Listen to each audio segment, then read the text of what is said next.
अस्सलामुअलैकुम नाजरीन, smart TV में खुश आमदीद। शुरू अल्लाह के नाम से जो कुशादा करने और पस्त करने वाला है। नाजरीन, ये बात वाज़ेह हो चुकी है कि इस मरतबा 14 अगस्त की सलामी निगरान वज़ीर आज़म लेंगे, ना कि मुंतखब वज़ीर आज़म।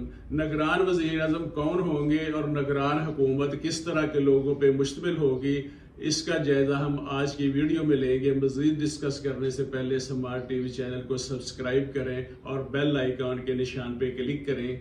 नाज़रीन, जो नाम ज़ेरे गौर हैं और मौजू बहस हैं, उनमें एक नाम मोहसिन जमील का है, जिसकी PTI ने भरपूर मुखालफत की है। मोहसिन जमील बेग जर्नलिस्ट हैं।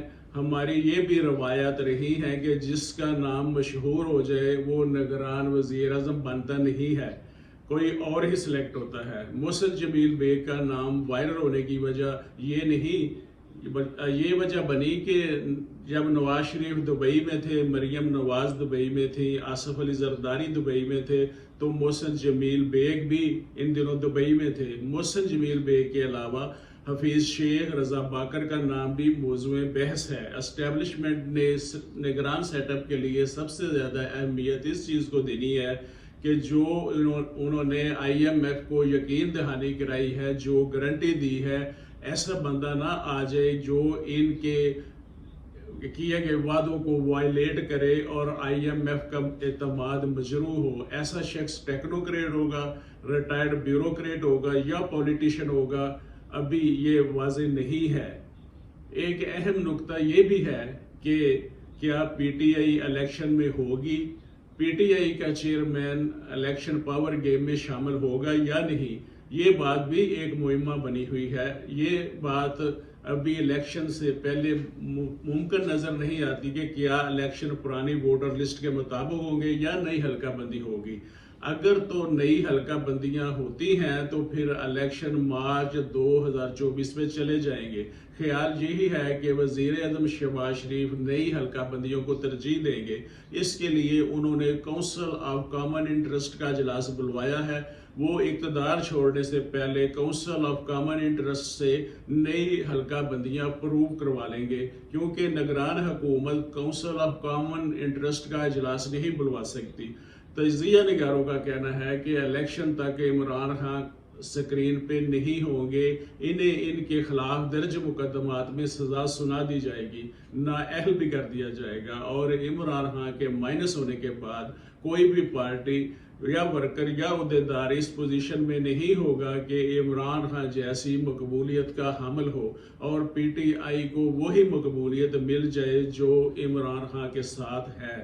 ये मुमकिन नहीं कि नून लीग की अहमियत और नवाज शरीफ के बगैर और पीपल्स पार्टी की मकबूलियत भुट्टो ख़ानदान के बगैर और PTI की अहमियत इमरान खान के बगैर मुमकिन नहीं, क्योंकि इसकी वजह यह है कि इन्होंने अपनी पार्टियों को प्रमोट नहीं किया बल्कि अपनी ज़ात को प्रमोट किया है।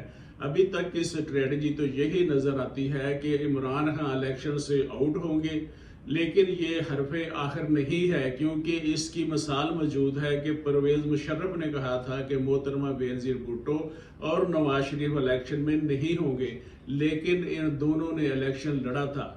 वैसे भी बेनज़ीर और नवाज शरीफ की निस्बत इमरान खान की मकबूलियत वेस्ट में ज़्यादा है। उनकी वेस्टर्न अहमियत इतनी ज़्यादा नहीं थी। वेस्टर्न ताकतें नहीं चाहती कि इमरान खान को इलेक्शन से आउट किया जाए और वेस्टर्न और अमेरिका की ये प्लानिंग थी कि पाकिस्तान की फ़ौज और अवाम को आपस में लड़ाया जाए, क्योंकि वो पाकिस्तानी फ़ौज को किसी तौर भी कोशिश करके शिकस्त नहीं दे सके।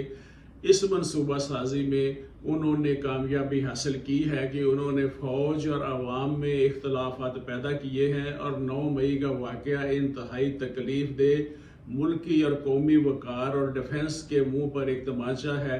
ये तयशुदा बात है कि फ़ौज के बाइस ही हम महफूज हैं, फ़ौज ही हमारी बका की ज़ामन है।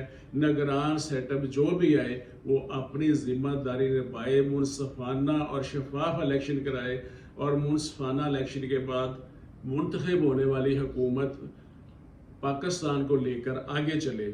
मैं मोहम्मद अमीन, एडवोकेट, स्मार्ट टीवी।